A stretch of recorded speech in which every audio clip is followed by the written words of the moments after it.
Ahojte všetci pri najnovšej časti Dekadenta. A v dnešnej časti sa budeme baviť o rozpúšťadlách. Budeme sa baviť primárne o tekutých látkach, ktoré majú omamný účinok, hlavne o tých, ktoré boli používané ako celkové anestetika. Ale nielen o nich, bude to celkom pestré. Takže aké je prvé rozpúšťadlo, o ktorom sa budeme baviť, Maťo? Tak začal by som s tým najznámejším omamným rozpúšťadlom, najčastejšie používaným, a to je etanol. Nie je tak celkom úplne isté, komu sa ho prvýkrát podarilo vyrobiť v nejakej vysokopercentnej podobe ako destilát. Vieme ale, že je to veľmi starý proces, je celkom pravdepodobné, že ho poznali už v starom Babylone. V Európe po páde Ríma každopádne na dosť dlhú dobu upadol do zabudnutia a znovu sa to Európania naučili až od Arabov niekedy na konci 13. storočia. Potom bola tá výroba aj v Európe relatívne bežná, hlavne medzi európskymi alchymistami. Etanol bol prvé používané celkové anestetikum, aj keď obvykle nie v tej svojej čistej podobe, ale väčšinou to bolo vo forme vína. Nebolo to úplne ideálne anestetikum. Na to, aby človek dosiahol tú operovateľnú hranicu, tak je treba pacienta opiť zhruba na 4 promile a ideálne čo najrýchlejšie, takže to riziko úmrtia bolo relatívne vysoké. Čiže človek musel byť kamionista alebo traktorista, aby to prežil. Tak, niektorí ľudia na to, aby mali 4 promile, musia vypiť celý deň nič. Zďaleka nie iba traktoristi. Prepáčte všetci traktoristi, ktorí nás počúvajú. No, áno, ako musel byť ten človek dobre stavaný na to, aby to prežil. Kvôli tomu, aké komplikované to bolo, tak sa dosť rýchlo začali vyrábať anestetické zmesy. Inak povedané, to víno okorenili nejakými inými omamnými rastlinami. Napríklad sa dochoval taký recept na zmes, ktorá sa volala Dvale, zo stredovekého Anglicka, niekedy zhruba zo 14. storočia. A to bolo víno s opiom, blenom, mandragorou, bolehlavom, proste všetkým omamným, čo mali akurát po ruke. Také kubečko. No. Fakt ale je, že to stále bolo relatívne slabé a omámiť s tým človeka na to, aby sa dalo operovať, tak bolo ťažké a bolo toho treba aplikovať litre. Takže vlastne sa s tým veľa nevyriešilo. Problém celkovej anestézii vyriešil až diethyléter, ktorý vynašli pravdepodobne arabskí alchymisti, nevieme presne kedy, ale vieme, že ho vyrobili reakciou etanolu a kyseliny sírovej. Preto sa mu hovorí aj ether sulfuricus niekedy. To, že má analgetický účinok, tak si všimol európsky alchymista Paracelsus v 16. storočí, toho už sme spomínali veľakrát. A je to teda prvé skutočné celkové anestetikum. Ten objav sa pripisuje človeku, ktorý sa volal William Morton, bol to americký zubár, ale ten príbeh je dosť komplikovaný, ja sa ho pokúsim nejak rýchlo zhrnúť. V roku 1844 učiteľ tohto Williama Mortona, tiež zubár, ktorý sa volal Horace Wells, tak si všimol, že rajský plyn má tiež takéto anestetické účinky.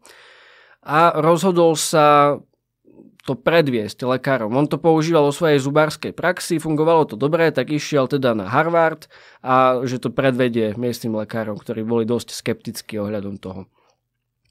On ale, keď sa do toho pustil, tak ten pacient okamžite vykríkol a všetci tí lekári sa začali smiať z neho. To sa mi tiež stalo. Keď som bol u zubárky, tiež mi dala anestetikum, ale vytrhla príliš skoro ten zub a tiež som vykríkol. Ale vlastne, keď tak spomínaš, tak tento príbeh poznám.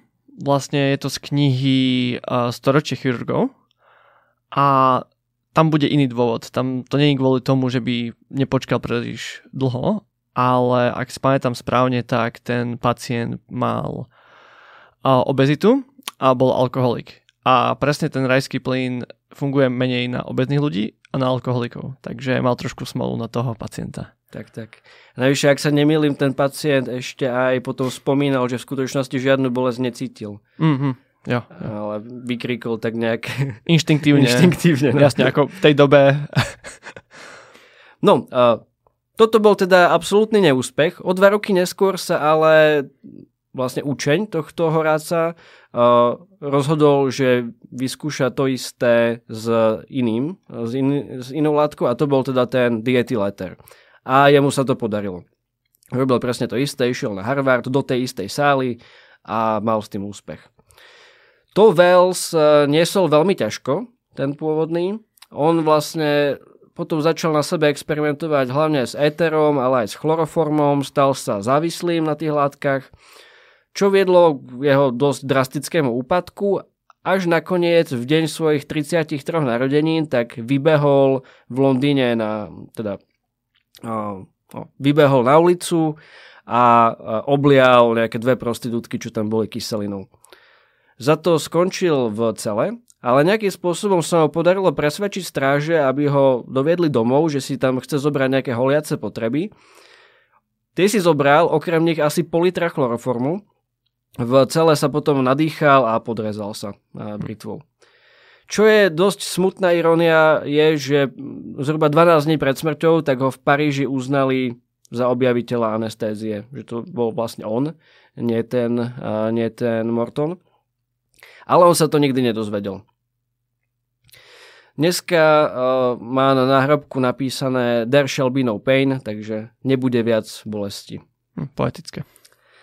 Na druhej strane William Morton, tak ten sa v slave a bohatstve dožil 48 rokov, umrel potom na mŕtvicu.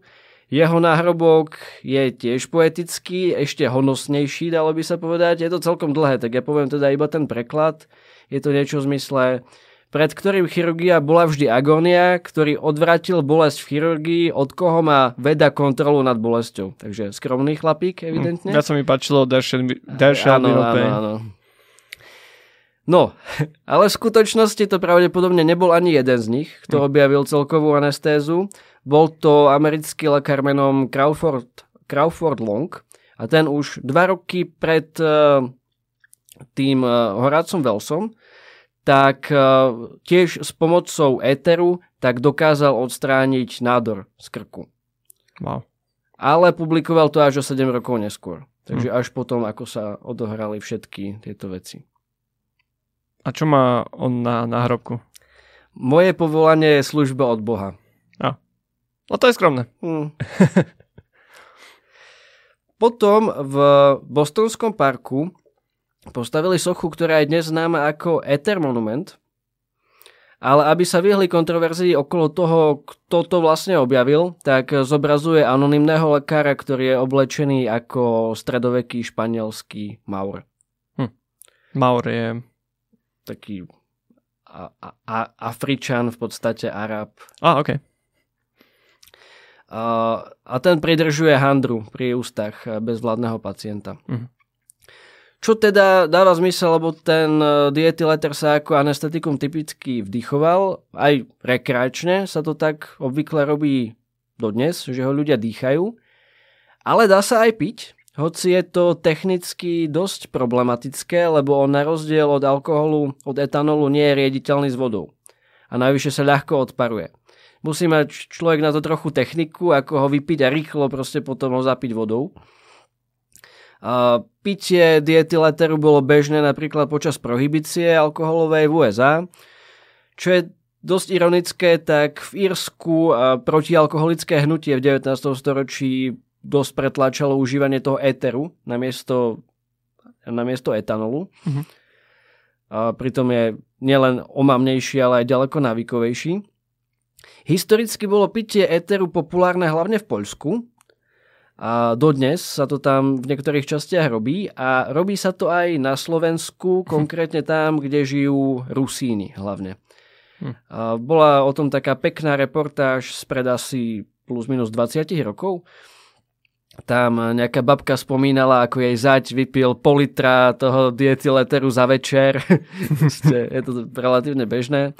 A ľudia si to oficiálne kupujú na lepšie štartovanie traktorov v zime. Takže vlastne si to môžeš kúpiť bežne. Tak úplne bežne nie, ale ako môže si to na technické účely si to môžeš kúpiť. Tí Rusíni typicky hovoria tomu éteru ochmančak, čo je pravdepodobne je to skomolenina z Hoffmanove kvapky. To bol taký dosť populárny liek, hlavne v 19. storočí a je to zmes etanolu a éteru 3:1. To sa kvapkalo potom na cukor napríklad, alebo na lyžičku. Ale to poznám. Ale kvapka sa aj niečo iné na cukor? Alpa? Alpa, OK. Tak možno som myslel Toto Alpu. bolo o niečo potentnejšie ako Alpa. Mhm. A dodnes sa to občas používa, niektorí lekári to predpisujú na čkanie. Keď sa niekomu dlho štikutá a nechce mu to prejsť, tak to údajne funguje. Zaujímavé. OK, takže to vieš proste kúpiť v lekárni. No, nie je to úplne bežné, ale lekár ti to môže predpísať a sú niektoré lekárne, ktoré to vedia vyrobiť stále. Takže v podstate áno, ako hoffmanské kvapky ako také existujú. No, na traktor.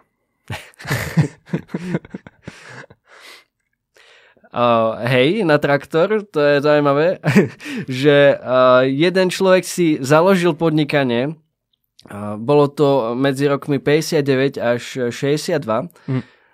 On si založil podnikanie na tom, že skupoval éter v Česku na to, aby štartoval traktory a potom ho poštou posielal na východné Slovensko, kde ho predával za 5-násobok.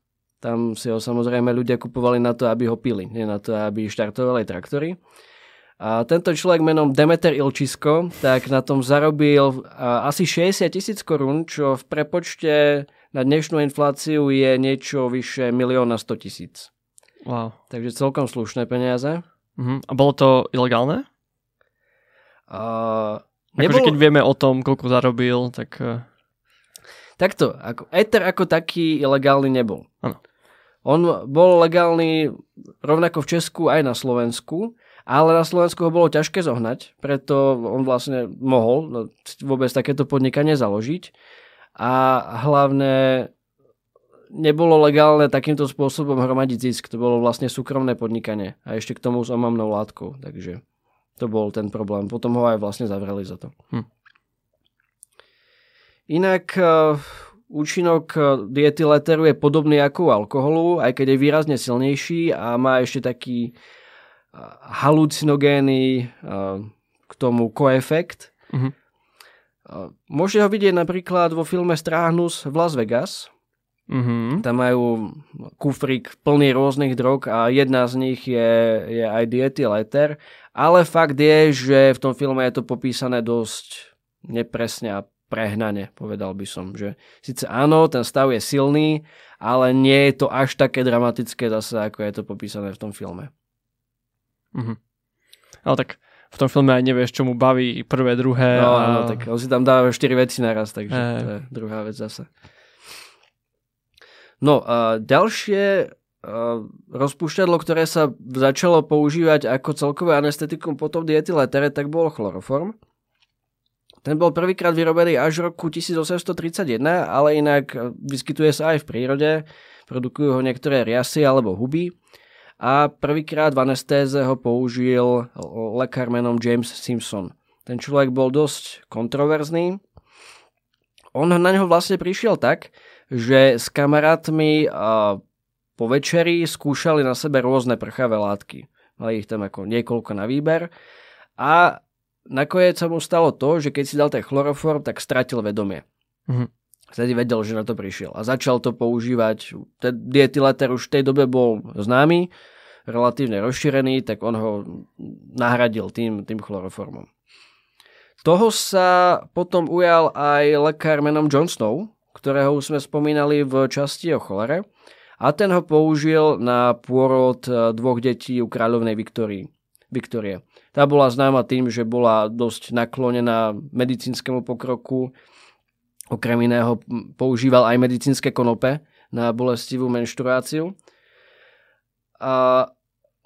Tým pádom ten chloroform získal dosť veľkú popularitu, že ho použila tá kráľovná, ale postupne sa prišlo na to, že je dosť toxický, že spôsobuje arytmie a že on ho zhruba 1 z 5000 pacientov umrie na tú arytmiu.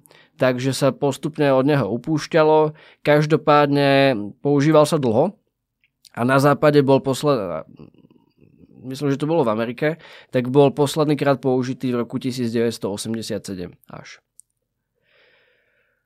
Chloroform je známy tým, že sa využíva kriminálne, respektíve tie pokusy o jeho kriminálne použitie boli už vlastne tesne potom, ako sa začal používať medicínsky, zhruba od roku 1850.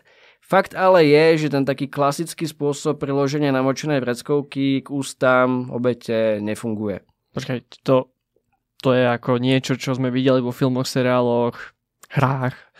A strašne veľakrát to je ako snad najznámejší spôsob, ako niekoho spacifikovať s prchovou látkou a to proste nefunguje. Je to tak. Skonštatoval to vlastne už ten John Snow v 2 článkoch v časopise Lancet, kde spomína, že chloroform na to, aby niekoho uspal, tak sa musí aspoň 5 minút vdychovať. Takže to skôr ho zadusíš to vreckovku, než... Tak, presne. Môže odpadnúť, ale z toho, že nemá čo dýchať. Ako rozhodne nie z toho chloroformu tak ľahko. Dokonca v roku 1865 ten časopis Lancet ponúkol celoživotné vedecké uznanie človeku, ktorý dokáže niekoho okamžite uspať pomocou chloroformu. Nikomu sa to nepodarilo. S chloroformom bol v tej dobe na konci 19. storočia spojený aj taký zaujímavý škandál. Žena menom Mary Travers žalovala svojho očného lekára, ktorý bol zhodou okolností otec Oscara Wilda. Žalovala ho, že ju zneužil pod vplyvom chloroformu. Tých prípadov v tej dobe bolo viacero podobných. Väčšinou to tí lekári vyhrávali, lebo to bolo viktoriánske Anglicko.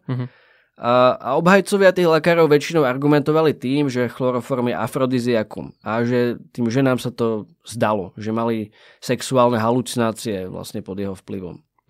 Predpokladám, že nemá žiadne sexuálne halucinácie. Halucinácie asi úplne nie, neviem, neskúšal som, ale afrodiziakálne účinky tlmivých látok ako takých sú všeobecne známe, hlavne tomu, že odstraňujú zábrany.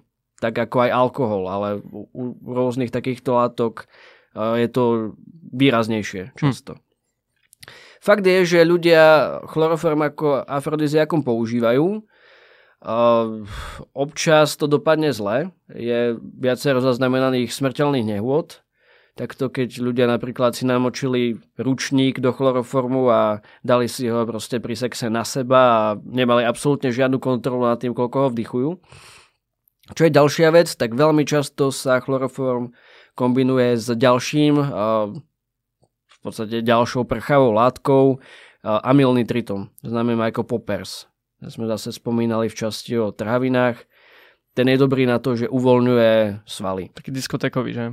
No, áno, ale často ho používajú hlavne homosexuáli na uvoľňovanie zvieračov a podobne. Čo je ale veľká nevýhoda chloroformu, okrem toho teda, že spôsobuje tie arytmie, tak je aj silne toxický pre pečeň a je to hlavne kvôli tomu, že sa v tele šťastí metabolizuje na plyn fosgén. Ten bol používaný v prvej svetovej vojne ako chemická zbraň, ako dusivý plyn. Takže toto sa vlastne z neho stáva priamo v organizme, čo nie je ideálne rozhodne.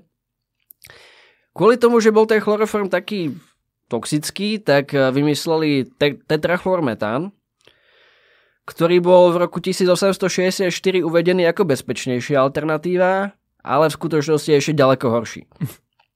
A dnes sa používa na to, keď chceš experimentálne vyvolať poškodenie pečene. Napríklad u nejakej myši spôsobiť nádor laboratórne na pečení.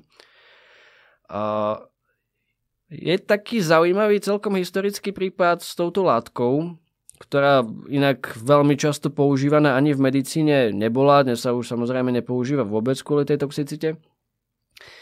Ten prípad sa týka dvoch francúzskych umelcov, René Dumal a Gilbert Lecomte. Keď boli tínedžeri, tak sa dosť výdatne nadýchali tohto rozpúšťadla. Mali ho kvôli tomu, že ten René Dumal tak zbieral hmyz a tetrachlormetán používal na zabíjanie toho hmyzu. Takže ich napadlo ho vyskúšať.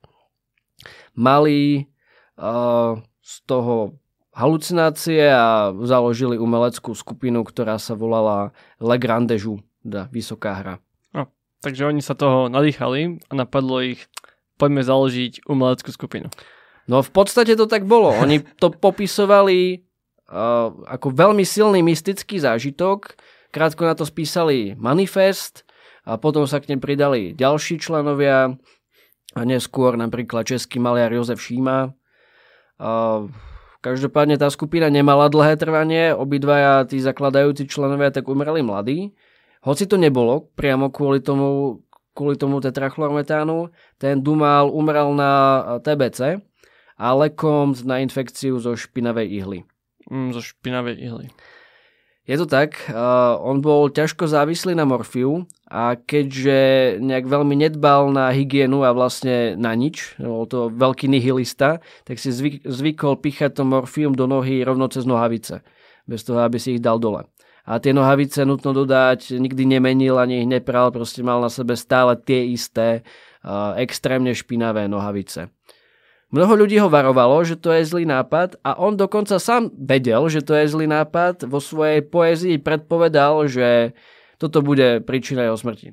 Že on umrie na tú infekciu. Takže počuli ste to, keď chcete si píchať ihlu cez nohavice, tak jedine, ak sú to čisté nohavice. Nepočúvajte ma, poďme ďalej. No... Dobre, potom tu máme ďalšiu látku, ktorá tak úplne rozpúšťadlo nie je. Je to kryštalická látka, dobre rozpustná vo vode. Každopádne je tiež silne psychoaktívna, má silný sedatívny účinok a bola veľmi často používané sedatívum, najpoužívanejšie sedatívum až do začiatku 20. storočia, keď boli objavené nejaké modernejšie látky, barbituráty a podobne. Tam ale, kde bola veľká núdza o financie, napríklad v rôznych blázincoch, tak sa to používalo až do druhej svetovej vojny, lebo ten chloralhydrát je veľmi lacný. Bolo to prvé injekčné celkové anestetikum, ale nezískalo si to nejakú veľkú popularitu. V čom si to ale získalo o niečo väčšiu popularitu, tak bol tzv. Mikifin. To je spôsob podania pomenovaný po Barmanovi, ktorý v Chicagu na začiatku 20. storočia sypal ten chloralhydrát svojim zákazníkom do pitia a potom ich okradol. Takže je to v zásade, alebo teda ten termín sa používa dodnes v širšom význame. Dneska už málo kto ako používa na podobné veci chloralhydrát, skôr nejaké tlmivé lieky. Ten liek bol dosť populárny, ako som spomínal, bol populárny aj ako prostriedok samovraždy, často neumyselné, napríklad Marilyn Monroe umrela na kombináciu toho chloralhydrátu s barbiturátmi a alkoholom. Fakt je, že spôsobuje tá látka extrémne silnú závislosť a po vysadení od neho nastáva tzv. Delirium tremens. To je typicky spojené skôr s alkoholom, ale u toho chloralhydrátu je ešte silnejšie. Sa prejavuje väčšinou horúčkou, triažkou, krčmi, halucináciami. Tie halucinácie pekne popisuje tzv. Troubadour medicíny Oliver Sacks, to je neurolog, ktorý napísal celkom dosť veľa kníh. A v knihe Halucinácie tak spomína svoju osobnú skúsenosť so závislosťou na tejto látke a aj s tým delirium tremens. Vieš o nejakých konkrétnych, čo spomínal? No, prvá tá halucinácia, ktorú tam popisuje, je, že jeho káva zmenila farbu, najskôr na zelenú a potom na fialovú. A potom, keď sa pozeral na chlapa, ktorý platil pri pokladni, tak ten mal zrazu hlavu ako tuleň, sloní. No a potom je tam ešte veľa ďalších vecí. To delirium tremens typicky trvá tak 2-3 dní. Môže aj dlhšie. Fakticky ten stav je životohrozujúci. On sám v tej knihe píše, že si uvedomuje, a dokonca si to do nejakej miery uvedomoval aj vtedy, že mal ísť do nemocnice a mal sa nechať hospitalizovať. Neurobil to každopádne ako lekár, ale rozhodne je to niečo, čo patrí do nemocnice. Na tom chloralhydráte boli závislé napríklad aj Nietzsche, žena Abrahama Lincolna alebo maliar Dante Rossetti, ktorého sme tiež spomínali v časti o tuberkulóze. Dneska už sa chloralhydrát v Európe ani v USA príliš často nepoužíva, ale vo Veľkej Británii napríklad ešte občas áno. No, a keď hovoríme o omamných rozpúšťadlách, tak nemôžem nespomenúť toluen. Klasika. U toho sa donedávna vlastne nevedelo, čo presne robí v mozgu. No a potom niekto nahral na YouTube reportáž o Feťakovi Dušanovi a veda sa posunula vpred, že? Je to tak. Dneska už vieme, že má účinok na veľa receptorov súčasne. Je to do nejakej miery podobné ako dietyléter. Čo je ale neobvyklé a dosť problematické, tak má priamy účinok na receptory dopamínu, ktorý je spojený so vznikom závislosti, napríklad na stimulantoch. Tá závislosť na toluene teda vzniká veľmi rýchlo a je extrémne silná, je veľmi ťažké sa zbaviť. Navyše toluen je dosť toxický, rovnako ako ten chlorofer môže spôsobiť arytmie a pri dlhodobom vystavení spôsobuje leukémiu. Rozožerie kostnú dreň. Taktiež u ľudí, ktorí ho užívajú, tak môže nastať takzvaná sudden sniffing death, takže náhla smrť čuchačov, dalo by sa preložiť. A je to náhla zástava srdca, z ničoho nič. A nevie sa presne, ako to funguje, ale zrejme je to kvôli tomu, že to srdce je citlivejšie na adrenalín.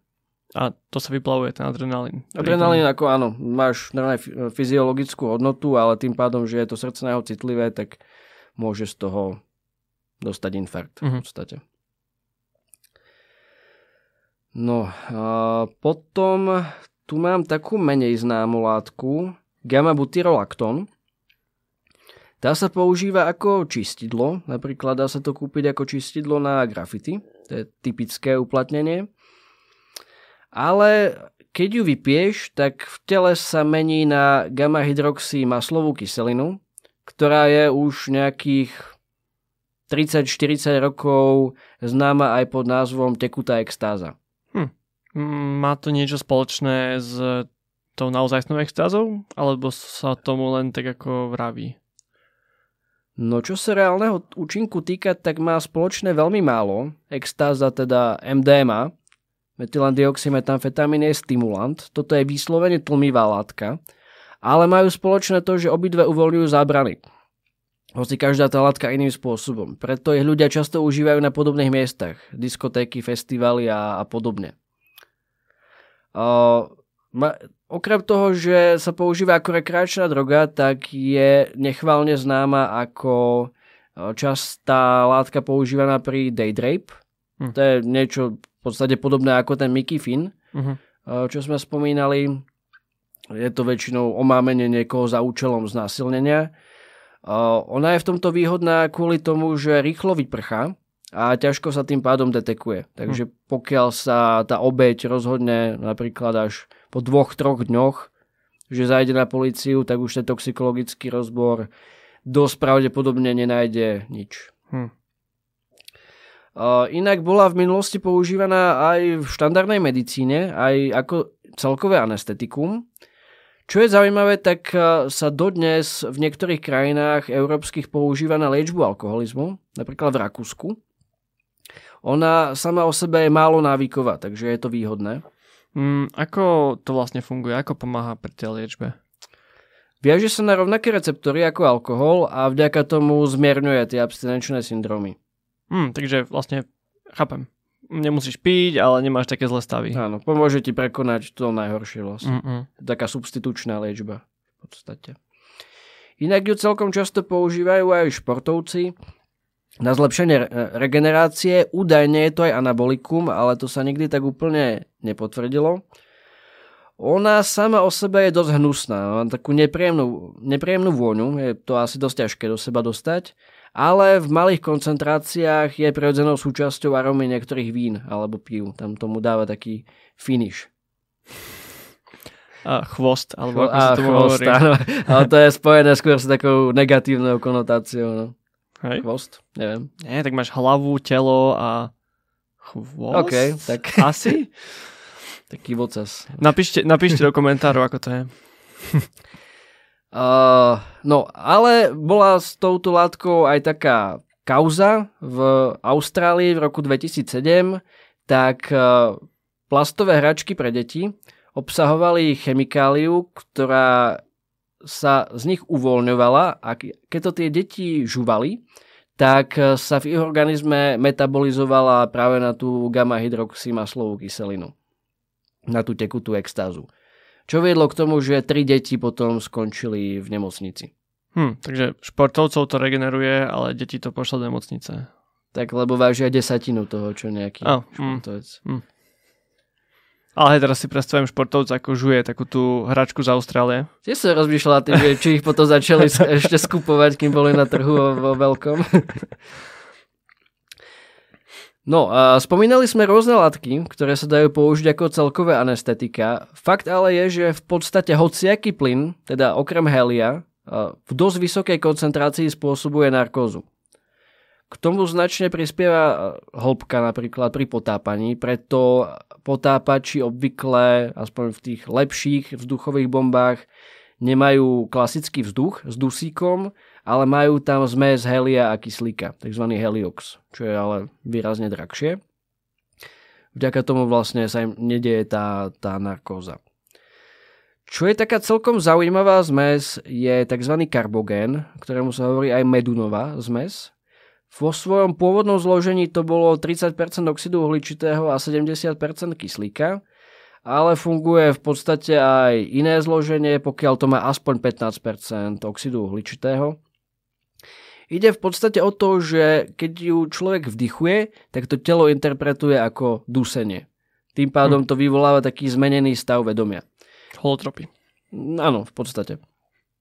Ten Ladislas Meduna, to bol psychiater, ktorý ju používal v terapii. On mal také dosť drastické metódy. Bol to vlastne aj autor terapie epileptickými záchvatmi, ktoré najskôr sa vyvolávali chemicky, potom postupne prešli na to, čo dneska poznáme ako liečbu elektrošokmi. To som nikdy nepochopil, ako to funguje. Niekoho proste do neho púšťaš prúd a toho má vylečiť. Tak v zásade, ako keď nevieš vyriešiť problém s počítačom, tak ho vypneš a zapneš. Je to reset. Nepustím do neho energiu, ale... Hej, ale fakticky sa vie, že tie elektrošoky do nejakej miery fungujú. No, ten karbogén ale sa už v terapii síce nepoužíva ako taký, ale používa sa na otestovanie účastníkov do psychedelických štúdií napríklad. Keď sa zapojíš do nejakej štúdie s halucinogénnymi hubami alebo LSD, tak prvé samozrejme najskôr ti dajú dotazník a podobne, aby zistili, že či už si niekedy mal nejaké psychické problémy a tak, ale v tom druhom kole typicky tým ľuďom dávajú dýchať ten karbogén. A keď na ňo majú nejakú veľmi silnú reakciu, keď začnú panikáriť, tak ich z tej štúdie vylúčia. Chápem. No, prakticky akékoľvek plyny sa dajú použiť na vyvolanie anestetického účinku a to nás privádza k pravdepodobne najbizarnejšej a najnechutnejšej droge, o ktorej ste kedy počuli. Čerešnička na záver. Je to takzvaný Jenkem. Ten názov pochádza od značky lepidla, ktorá sa používa niekde v Afrike, obsahovala asi hexán pôvodne. Inak... Počkaj, čo? Obsahoval hexán, preto sa volal Jenkem? No, to bol firemný názov, proste názov lepidla, tak jak je u nás Herkules, tak oni to fetovali kvôli tomu, že to obsahovalo hexán, čo je tiež akože ďalšie omamné rozpúšťadlo, dá sa povedať efektom porovnateľné s toluénom do nejakej miery. Takto, okej. Inak sa tá droga, okrem teda toho názvu, ktorý je odvodený od toho lepidla, nazýva aj badhaš. Z dvoma T? Áno. Čo by sa dalo preložiť asi ako... No prelož to. Zadkový hašiš. Okay. A v podstate sú to výkaly a moč fermentované na slnku v plastovom vrecku. Z toho po nejakej dobe vzniká zmes plynov s dusivým a potenciálne omamným účinkom. Prvýkrát to bolo zaznamenané v 90. rokoch v Afrike, v Zambii. lebo tam ako naozaj nie sú peniaze na lepšie veci častokrát. Uh-huh. Potom sa to dostalo do USA a okolo roku 2007 vznikla panika, že sa to rozširuje medzi mladými. Sranda na tom je, že to vysoko pravdepodobne začalo ako hoax. Uh-huh. Ale tým pádom, že o tom začali točiť tie reportáže a tak to ľudia naozaj začali robiť. Sú o tom tie úplne najbizarnejšie správy.